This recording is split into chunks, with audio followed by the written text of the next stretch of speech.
Good morning, have a nice day. So time பார்த்தீங்கன்னா 4:44. So 5 o'clock ஆயிடுச்சு. Already ஒரு makeup போனோம். பட் வீடியோ எடுத்தவங்க வந்து வீடியோ ஆன் பண்ணாமல் எடுத்துருக்காங்க. ஒர்க் டென்ஷன் கொஞ்சம், அதனால் அப்படி எடுத்துட்டாங்க. சரி, அந்த வீடியோ தான் டிஸ்கனெக்ட் ஆகிடுச்சு. பட் ஃபோட்டோவுமே அவங்க அலோவ் பண்ணல.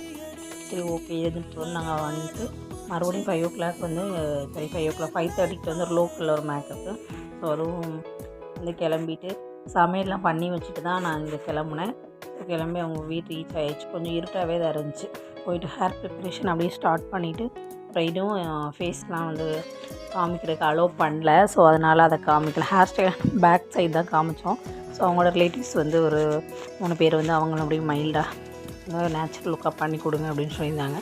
ஸோ பண்ணிவிட்டு அப்படியே மேக்கப் முடிச்சுட்டு ஒரு நல்ல ரிவ்யூ இருந்துச்சு. வியூ சூப்பராக இருந்துச்சு. மாங்காய் வேறு மரமெல்லாம் மாங்காவாக இருந்துச்சு. அப்படியே மறுபடியும் மேக்கப் முடிச்சுட்டு வீட்டுக்கு வந்து தம்பியை கிளப்பிட்டு